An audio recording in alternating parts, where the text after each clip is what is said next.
Nityanand Shri Advaita Gadadhar श्रीवासादि Gaur भक्तवृंद Hare Krishna Krishna Krishna Hare Hare Hare Ram Hare Rama, Rama Rama, Hare Hare. Hare Krishna everyone. Hare Krishna Naimisha, Hare Krishna Gauranga, Hare Krishna Vrishank and Vanshi, Hare Krishna everyone. I had shared about the three kinds of Avatara PDF. Did you all go through it well? Yes, Mataji. Good. Okay, so we'll just start with a small recap from last session. Okay. So the avatars are classified into how many types? Six types. Good. There were 6 types of avatars, right? Okay. Now, can you name all the 6 types? Purusha avatar, avatar, Manvantara avatar, Yuga avatar, and Sattavesha avatar. Very, very good. Very good. So first one was Purusha avatar, okay? Followed by Leela avatar.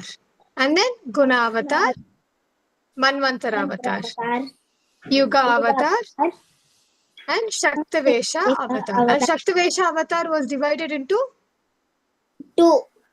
What was that? One is first one is and one more was Avesha.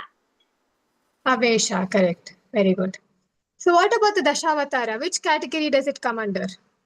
Leela avatar. Leela avatar. Very good. So name a few devotees well known in different yuga. First we'll start with again Satya Yuga, right? Kapila. Kapila, okay. Vrishank, what about you? One devotee you can remember from Satyug? Dhruva Maharaj. Dhruva Maharaj, good. Prahlad Maharaj. Prahlad Maharaj, perfect. So we have Gajendra, Prahlad Maharaj, Narada Muni, and also Jaya Vijay, and also like Naimisha said, we have Dhruv Maharaj and the others, okay? Very good. Gajendra. Gajendra, correct. Now what about Treta Avataras? Ram. Treta Yuga Avataras. Hanuman, okay. Sugriva. Sugriva, okay. Kali. Okay. Vibhishan. Vibhishan, good. So we have Hanuman, we have Vibhishan, we had who? Who is this in this picture? Shabari. Shabari. And this is? Valmiki. Correct, Valmiki.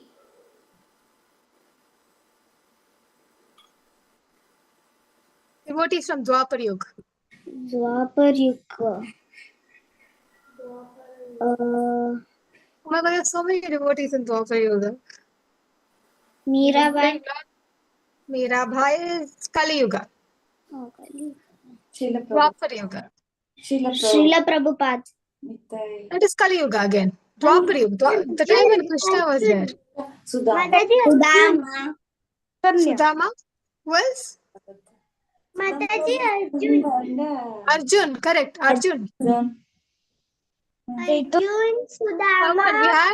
We had Kunti, Draupadi, the gopis, Radharani, and Uddhava. Krishna is not a devotee, right? He's God. Devotees of Krishna. Uddhava, yeah, the gopis. And Sudama. Sudama was a friend, yeah? But he was also a devotee. Yeah. So last week we looked into the story of Kunti, right? Yes. One of the greatest devotees. So this today's class we will be continuing from here. Okay. So what about Kali Yuga? Sorry, I forgot Kali Yuga. Mirabai. Yeah. Srila Prabhupada. Okay. Srila Prabhupada, right? Chaitanya Mahaprabhu, correct. The Gauri Nitai. All are acharyas, basically. Okay. Madhvacharya and all of them, from whom we get all our parampara. Okay, so we come from Madhva Gaudiya Sampradaya, right? So we come from Madhvacharya, that parampara from Brahma. So that lineage we come from. So this class we will be continuing the great story, the great devotees series. Okay, so let's all begin the story. Yes. Okay, so we were talking about what? Great devotees. Okay, so over here we can also see who is this in this picture? Parikshit Maharaj. Correct. So even he is a devotee of which yuga? Dwapar. And Kali. He comes in between Dwapara and Kali. Okay, so you can call him a devotee of both the yugas. Okay, so now we will be continuing this series, and today's class we will be looking into a different devotee who's not mentioned over here. Okay, it is the story of Giriraj Govardhan. Okay, so it's a very interesting story. This is given in Canto 10 of Bhagavatam. Okay, and not a lot of details have been given. Some I took out of the story as well about his past life and what he was before he was there in Vrajabhumi. Okay, so all of you are ready for the story. Yes. Yeah. So now, who knows what Govardhan is? What is Govardhan? He's a mountain. Yeah, he's a mountain, right? Where does he reside? Vrindavan. Correct. So he lives in Vrindavan over here, but he descends from Goloka Vrindavan. Okay, the story starts like this. Okay, now Krishna and Radha Rani are supposed to take their avatara, like they have to be like born again, right, in this earthly planet in Dwapara Yuga. So they start their planning. Okay, so who we have to send in this process. Radha Rani will keep one condition. She will be like, only if Yamuna, Vrijabhumi, and Govardhana Hill are sent down, I will come. Otherwise, I will not come. So Lord Krishna, what he does, he manifests the Yamuna river, okay, the whole river, the Vrajabhumi, and also Giriraj Govardhan. Okay, so the story starts like this. And Govardhan in Srimad Bhagavatam, it said that he is the sacred, he's the king of all mountains. Okay, so the story starts like this. Giriraj Govardhan had a father. Does anyone know what was the father's name? No. Kailash. Who is it? Kailash. Dronachala was the father of Dronachala was the father of Govardhana Hill. So the story starts like this from Garga Samhita. Okay. So Nanda Maharaj had a brother. Does anyone know what is the brother's name? Vasudev. Nanda Maharaj, own brother. Vasudev was friend, right? So see, it's easy to remember. His name is Upananda. Okay. Upananda. Nanda Maharaj. Okay. Just you have to add Upa. Yeah. Upananda was the brother of Nanda Maharaj, and he was the one who gave suggestion for Nanda Maharaj to move from Gokula to Vrindavan, okay, in the Leela. So what happens over here is Upananda starts reciting the story, saying that, the story of Govardhana Hill was first asked by King Pandu. Who is King Pandu? The father of? The younger brother of Dhritarashtra. Correct. And the father of? Pandavas. Correct. So he asked this question about, the significance of Govardhana Hill and everything. And then who answers him? Bhishma Pitamaha. So he recites this story from Garga Samhita. Okay, so Bhishma Pitamaha tells the story to Pandu. Okay, in this context right now, Nanda Maharaja brothers also explains the same thing to Nanda Maharaj. So the story goes on like this. Okay, there was this big island, okay, called Shalmali. Shalmali. Okay, Shalmali. So it was called Shalmali Dvipa. So in this Dvipa, there was a king of mountains called, who was the king of mountains? Govardhan. Govardhan's father. This was before Govardhan's birth. Dronachala, correct. So Dronachala had a wife called Drinachala. Drona. Okay, it's easy. Dronachala and Drinachala. So Drinachala had a child called Govardhan. Correct. So Govardhan was born. So when Govardhan was born, the whole, because he came from where? He came from Goloka Vrindavan, right? So all the gods, demigods, everyone showered him with so much of blessings, and he was to be taking the air of becoming the king of mountains. So his father was very happy. His mother was so happy. So the story was going on and he was growing up. The mountains, they form, from a small mountain to a big mountain, they become. So in this Leela, what happens is a Muni comes, okay? The Muni is called Pulastya. How many of you know who is Pulastya? Pulastya Rishi. He comes, okay, I'll give you a hint, okay? He comes in Treta Yuga. We can see him, he's a major part, he plays a major part in Treta Yuga. Okay, Pulastya Rishi is actually known as the father of all demonic descendants. Okay, so imagine who might Pulastya be. All sons are demons. He was the father of Ravana. Pulastya. Okay? Always remember Ravana, Vibhishana, Kumbhakarna, and Who was the fourth one? It was a girl. Surpanaka. Surpanaka. Correct. That's right. Surpanaka. Okay, so he was the father of this demonic descendants. Okay, so that is why. So his name is what? Pulasya. Pulastya. Pulastya. Okay, Pulastya. So now we will be seeing how Pulastya visits the Shalmali Dvipa, where Giriraj Govardhan resides. So what happened, Pulastya Rishi, it's mentioned in third canto, that he comes to this beautiful place of this Dvipa. Dvipa means an island, okay, surrounded by water on the four sides. So he comes and he sees Govardhana, and Govardhana, he was filled with trees and flowers and caves. And as soon as he saw this mountain, he's like, oh, these caves are so perfect, for me to go and meditate.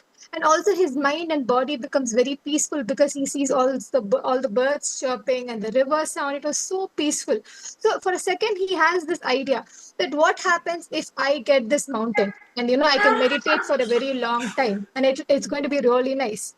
So Govardhana, who is the son of who? Dronachala and Dronachala and Drinachala. Exactly. So Govardhana has this special power of giving salvation. Okay, which means liberation. Okay, whoever steps, that's why we say, right? We worship that's why we worship Giriraj Govardhan. Okay, so he's very dear to Krishna.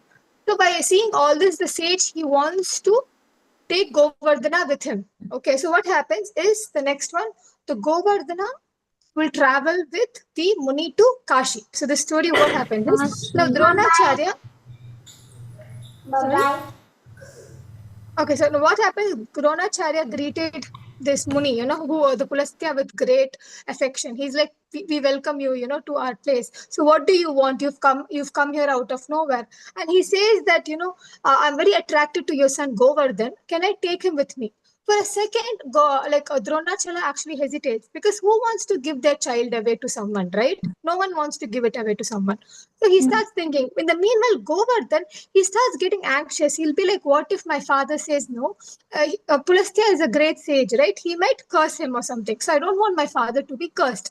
Hence, Govardhana will say, Muni, I will come with you, okay, but you have to lift me and take me. And Pulastya Muni were like, okay, I will lift you with my right arm, and I'll take you. And Govardhan will be like, I have one condition, but what is the condition? Does anyone know? no.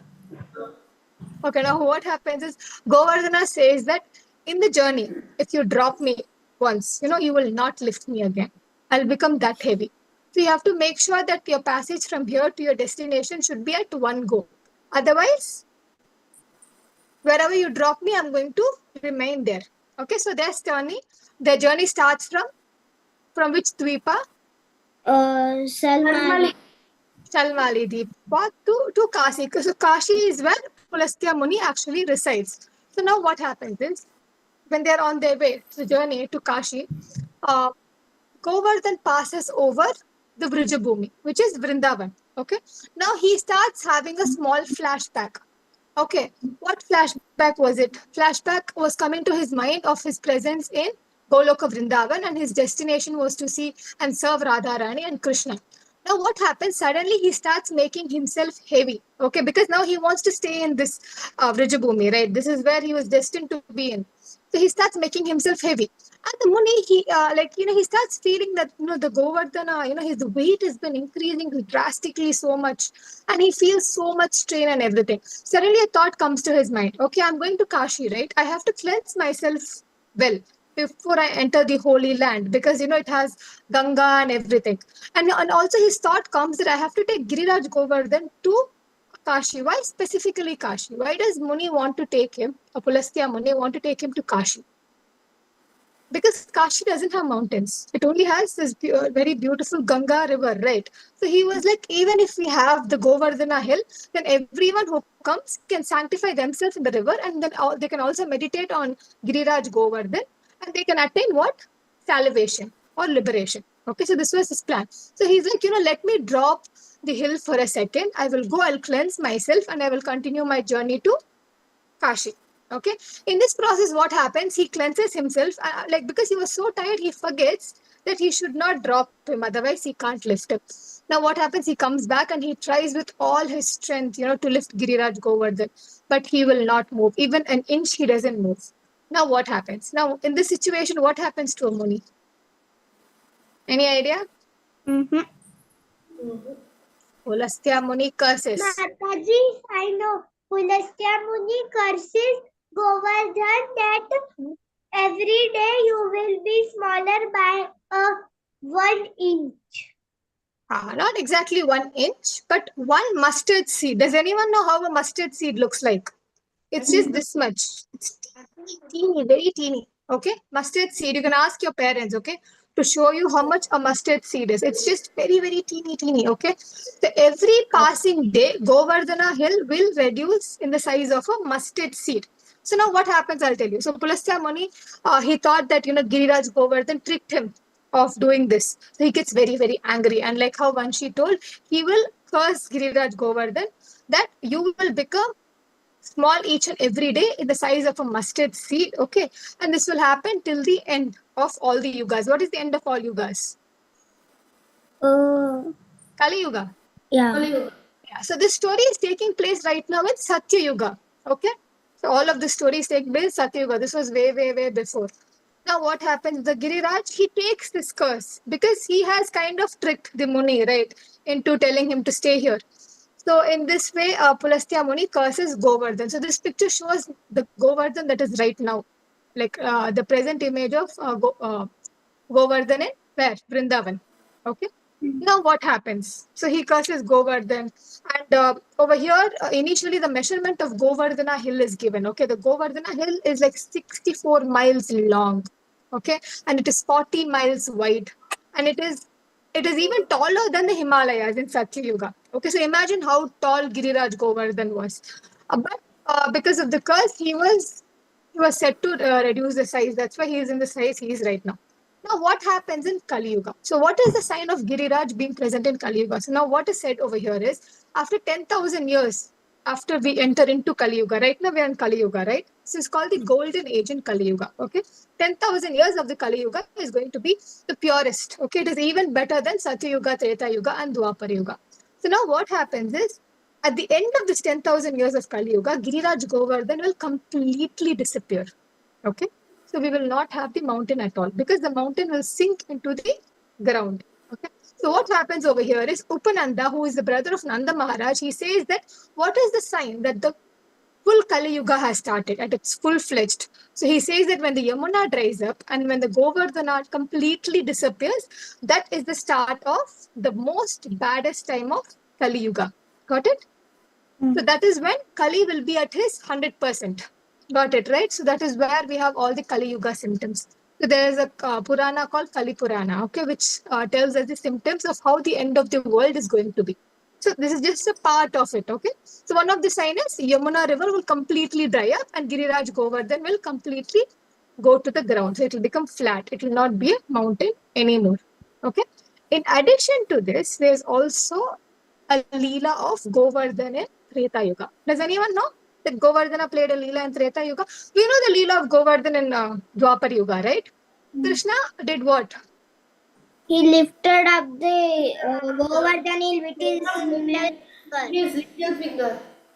Correct. So with his pinky finger, okay, he lifted the Govardhana hill for how many days? for 7. For 7 long days. Correct. So day and night, 24 hours for 7 days he lifted. And this is also the hill where he performed all his Brija pastimes. Okay. So where he used to take the cows and the calves and they used to feed over there. They used to eat over there. So most of the pastimes of the Dwapara Yuga happened over the Giriraj Govardhan. Okay. But what led to this will come from the story of Treta Yuga. So now what happens is Giriraj Govardhan, he's there from Satya Yuga, right? So he's the biggest and the most tallest mountain. Okay, and he's also the king of mountains. So he's massive. So now what happens is Rama was trying to build what? A setu to seek Sita, right? To destroy Ravana and take Sita back. So now what happens in this process is they need rocks, right? To form this setu. So now what happens is Rama gives this instruction to Hanuman saying you go and you request Giriraj Govardhan to come here because he's a huge mountain, right? We can see over here. Can you see the span of the mountain? It was even huge and huge and huger. Got it, right? So if one, just the Govardhan was enough to cover the distance between the island of this shore to the Lanka. Like he was so long. So Rama asked Hanuman to do this. And Hanuman, by the time he was reaching there, it has already been 5 days, to reach the place. Now, what happened is the Rama Setu construction was going very, very, very fast. Now, both Hanuman and Giriraj Govardhan will have a conversation. Okay, Hanuman will go and he'll try to lift the hill. Okay, and then the lift is not like he's trying to lift, but the hill is not moving. Giriraj is not moving. He's so strong. Even Hanuman is so strong, right? So we all might guess because Giriraj was a devotee of Lord Krishna, right? He was so devoted that he wanted to be in Vrijabhumi, right? And he also took the curse because he loved God so much. He loved Krishna so much. So he's like, I'm not going to move here. I'm waiting for my Krishna. Okay, this is what he has in his mind. So Hanuman is trying to move him. So there's this small thing that goes between them. And Hanuman will realize, oh, wait, actually, Giriraj is actually a devotee, right? So let me take the Lord's name. As soon as he starts taking the Lord's name, Giriraj will automatically become light and he'll be able to lift it. But what happens is in the meanwhile, it is too late. Okay, Rama has already built the Setu. Almost like 80% was done. So he instructs Hanuman to come back. Now, Giriraj, he became very upset. He's like, oh, I had such a wonderful opportunity to serve the lotus feet of the Lord, right? Because he's going to walk on the hill. Now, I missed this opportunity. What am I supposed to do? Now, Lord Rama listens to all of this and he will grant Giriraj Govardhan a wish. He will be like, do not worry. I am so like, by seeing your devotion, yeah, I am so happy. So I'm going to grant you a wish that in Dwapar Yuga, I'll be born as Krishna. In that time, you can serve my lotus feet. I will be walking over your hill, and I'll also give you the pleasure where I lift you for 7 days. Yeah.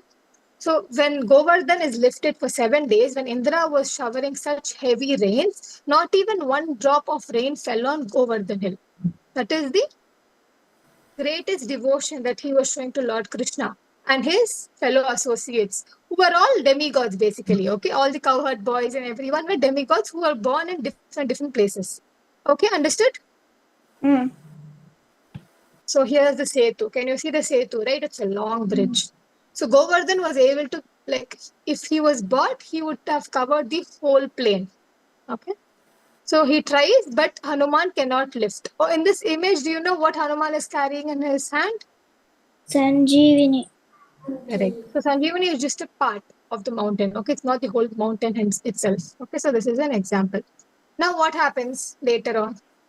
Now his wish is fulfilled, and in Dwapara Yuga, Giriraj Govardhan is born.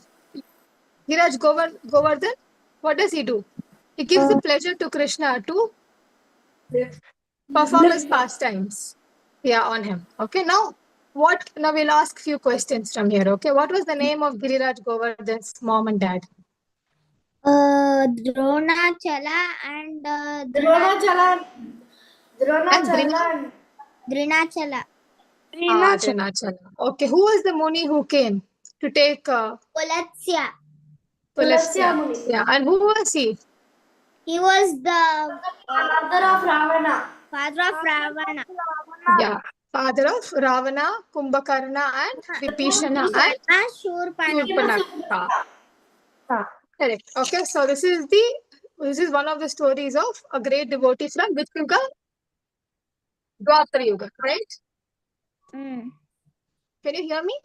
Yes. Okay, now we will move into the second devotee. Okay, Tulabaram, the story of pure devotion. Okay, so this story is about two characters especially. Okay, who is Rukmini and Satyabhama. So we're going to see this. The first thing is Satyabhama's pride. Okay, so Satyabhama, do you know who was the father of Satyabhama? He was the owner of Shamantaka Mani, the jewel.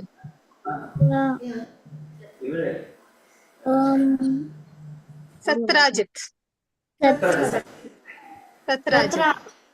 Satrajit. So Satrajit was a king and his daughter was Satyabhama. Okay, and he was the owner of Samantaka jewels. So what happens? We know, right, the story of Samantaka jewel and how Krishna got it. Yeah. So now what happens is now Satyabhama, she's the daughter of a king. Okay, she possesses all the wealth. Okay, especially the Samantaka jewel, right? So she had this pride in her that I am the youngest queen. Okay, and I'm daughter of Satrajit. and I have the money, and she was also the most good looking among all the wives of Lord Krishna. Okay, but yet she was a bit jealous of Rukmini, okay, because she was the first wife, and Rukmini Devi was the incarnation of who? Lakshmi Devi. Correct. Yeah, goddess Lakshmi Devi. So Satyabhama was kind of jealous about her, okay, because she was the primary wife and she was the queen of Dwaraka. So now what happens? Rukmini Devi, though she was the first wife and she was the queen of Dwaraka, she was very humble in nature. All she wanted to do was perform devotional service to Lord Krishna. Okay, she didn't desire anything else. She didn't even care how much wealth she had and everything. So now what happens next? Narada, okay, he comes here to teach Satyabhama a lesson, okay. So Narada is a bit mischievous. So what he does is, he comes to Dwaraka to offer prayers to Lord Krishna, okay. So he gets Krishna's blessing and then he sees Satyabhama near the court, okay, and he goes to Satyabhama and he'll start asking Satyabhama. What does he ask? He's like, Satyabhama, please don't, mind me. Devi, don't mind me asking this. But I think due to my old age, I just feel like, Krishna likes Rukmini a lot, than you. And he keeps adding fire to this. And he'll be like, you're like so beautiful. You're the youngest of the queens. And you deserve all his attention, not just like a bit, but you deserve all Krishna's attention. And Satyabhama will be like, yeah, she'll be enraged. She'll be like, she's already jealous of Rukmini, right? So she'll be like, oh, yes, I have to do something to, grab Krishna's attention. So she will be like, oh, Muni, please tell me, what I should do to like make Krishna undeviated. Like he shouldn't go to anyone else. He should just come to me. And now the plan of Narada Muni starts. Okay, you know what is this? Where it's called Tula Bharam in Sanskrit. Okay, Tula Bharam is a weighing scale. Okay, so when you put this, in olden days, they used to use this Sulabhara to weigh grains, right? They used to be what kind of system? Barter system in before. Okay, they didn't have coins and everything.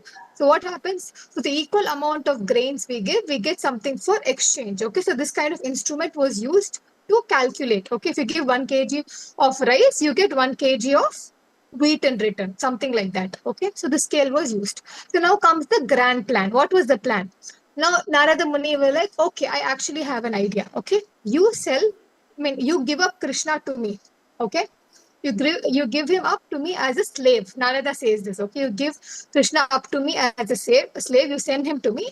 In return, to buy him back, you can keep all your riches. Like you can give all your riches, and in Tula Bharam, we will weigh him down, and you can take Krishna again. And by doing this, Krishna will get very, very impressed. Because you've given all your wealth and everything, right? But at the same time, Narada will also want Satyabhama. He will be like, but there's a small problem, Mata.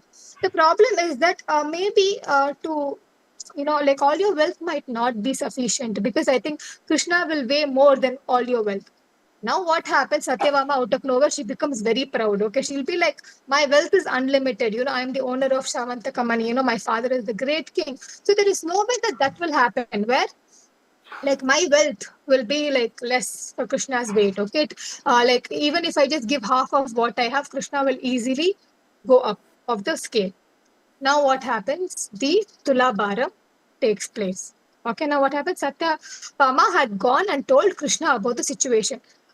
She's like, I've given birth to Narada Muni that I will keep you in the Tula Bar, right? The Tula Bar. Now you have to come with me. And they kind of go to the main palace, okay, where this thing happens. So what happens? She asks all her maids to bring all her jewelry and everything is assembled. All the, Krishna had how many primary queens? 16,108. Primary queens. Only one. Eight primary queens he had, okay? 8 of them. Okay, so they lived in this thing called Antapuram. Antapuram is something called private quarters. Okay, so Krishna used to be in all the Antapurams. Okay, we've read it in Krishna Leela, right? He expands himself and stays in all the 16,000. How many? 108. Yeah, palaces. Okay, in which 8 are primary queens. Okay, and especially they are very dear and close to Krishna. So now what happens is all the queens who are residing in Antapuram, they start running and coming. Okay, they were like, what is happening? Like, whatever we are hearing is right. Krishna has been sold to Narada Muni as a slave. Now, we have to go and see what the Satyabhama has done. Everyone is so angry at Satyabhama. Okay, only Rukmini does not come out of her palace. Rest all the 6 queens, okay, excluding Satyabhama, they come, and Satyabhama is already in the main hall. Now, what happens? Narada will be sitting in the throne, like we see over here, right? So Narada is sitting in one place, and Krishna will be instructed to go and sit on the Tulabar. Okay, and now the process will start. Now Satyabhama will start, putting all her wealth. Okay, she will start accumulating all the jewels she has, all the gold she has in one side of the scale. What happens is she's like putting all the gold, all the wealth to a point where she removes all the jewelry from her body. Okay, and she puts it in the thing. But still, Krishna, he's not even moving 1 inch up. He's still down on the scale. Now she starts getting this frightening thing. Okay, Narada Muni with his eyes, he's like, if you don't do this, I'll have to take Krishna with me.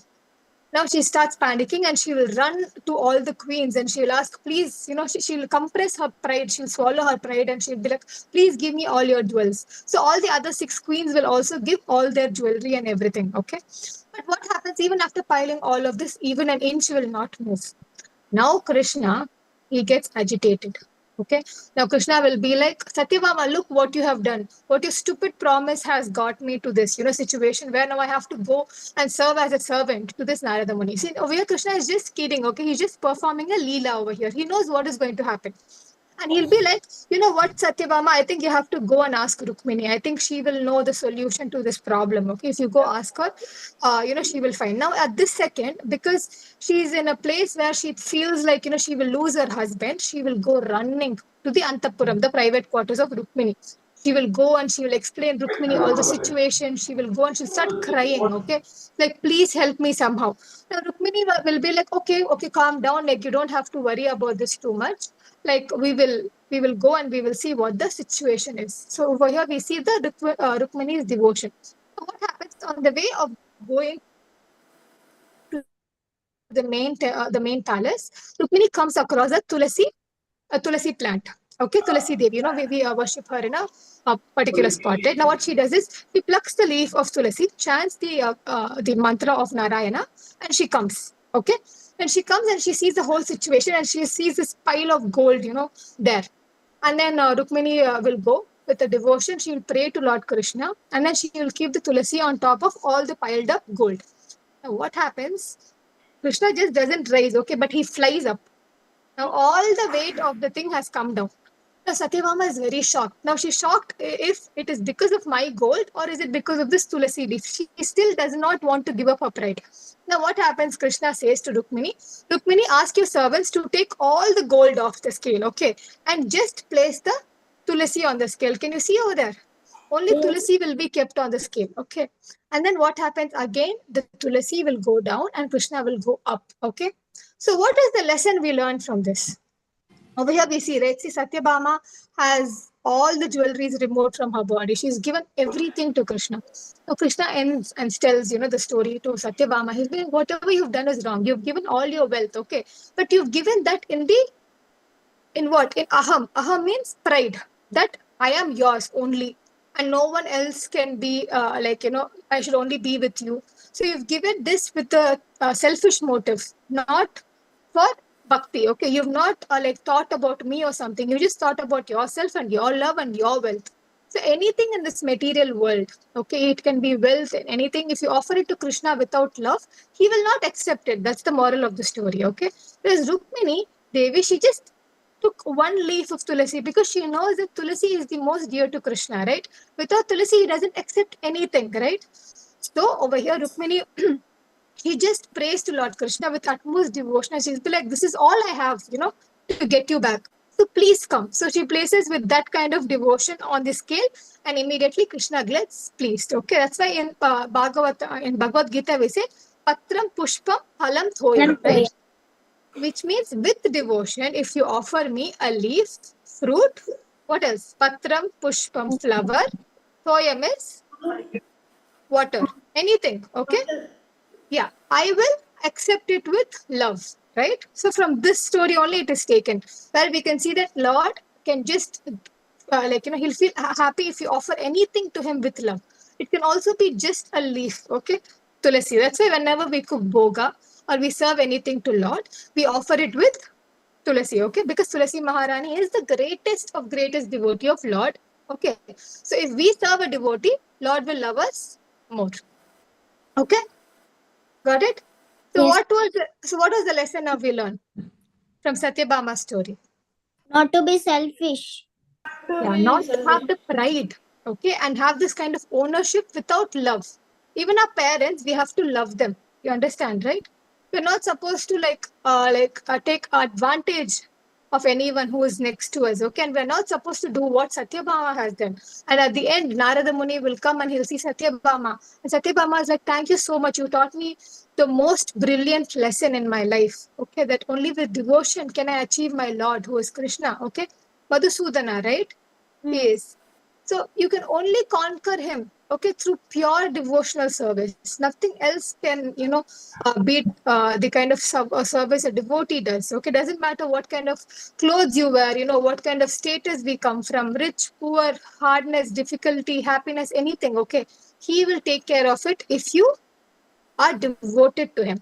Okay, so that is the great lesson we learned from Rukmini Devi, who's been serving Krishna from she was very young. You know how old Rukmini was when she got married to Krishna? No. 12 years. She was 12 years when she got married to Krishna. Okay, so that's even before that. Okay, she didn't know how Krishna looked and everything, but she prayed to Krishna. Okay, she used to close her eyes and she could see symbols like flute, the peacock feather, and everything. And she's like, I hope this Lord will become my husband. So that was the devotion of Rukmini Devi. She loved Krishna without even seeing him. So that is pure devotional service to Lord. Okay, so that's why it's an important lesson Narada Muni teaches to who? Satyabhama, who was so prideful of her wealth. Okay, so no wealth in this material world can achieve the mercy of Lord. Okay, all clear? Everyone understood? Yes. Any doubts? No. What were two stories we looked into? The story of Giriraj Govardhan And Satyabhama. And Satyabhama. What was the lesson we learned from the first story? Giriraj Govardhan. Yeah, what was the lesson? What was the moral of that story? Even though so many yugas has passed, his aim, which was Govardhan's aim, was to serve the lotus feet of the Lord. Okay, he strived hard for that. He even took up a curse from whom? Which Muni? Ulatsya Muni. Ulatsya Muni. Yeah. So even as a devotee, even if someone tells us something, okay, we have to be in steady devotion service, and we have to just see Krishna at the end. Understood, right? We always keep having difficulties in life, but what we have to aim to achieve Lord Krishna in any means. See, Giriraj Govardhan had waited so many yugas to serve the Lord. Okay, Satya Yuga, Treta Yuga, and then in Dwapar Yuga, he got the fortunate blessing to have Krishna perform his Leela. And in Satyabhama's Leela, we hear that the great devotion of Rukmini Devi, though she was jealous at the end, she had to go and beg her, right? This is what Krishna does. There's a wording that says that Krishna is the destroyer of ego in devotees. So when a devotee is egoful, okay, when he has high ego, Krishna will go and he'll destroy that ego. So this is what happened in Satyabhama's case, okay? Because she was his wife, he destroyed the ego of Satyabhama. Okay, understood? Yes. All clear? Any doubts from last sessions? Because this is the end. So we're going to continue in the next session. Any doubts so far? No, ma'am. Good. All clear? You understood everything? Yes, ma'am. Good. So we will continue next week with the Leela of Mirabai. Okay, Mirabai's story is very long. It will take more than 20-30 minutes to explain her story. Hence, we didn't include her in this lesson. But next time we will shorten the story and we'll discuss. She's not a part of Bhagavatam, but we will still talk about her story because she's a great devotee. Okay. We will end the class now. Yes. Okay, ending prayers. Okay, Vancha kalpatarupesya पतितानां पावनेभ्यो वैष्णवेभ्यो नमो नमः अनंत कोटि वैष्णवृंद की जय शीला प्रभुपाद की जय भागवतम ग्रंथ की जय। All glories to assembled devotees, all glories to assembled devotees, all glories to assembled devotees. Hare Krishna, everyone. See you all next Sunday again, okay? So this was our 7th lesson. We have 3 more to go. Okay, so we'll cover the devotee series of Treta Yuga and Satya Yuga also. And we will end the story with Lord Krishna's birth story, okay? Hare Krishna, everyone. See you all next week. Hare Krishna. Hare Krishna. Hare Krishna. Thank you. Hare Krishna. Hare Krishna.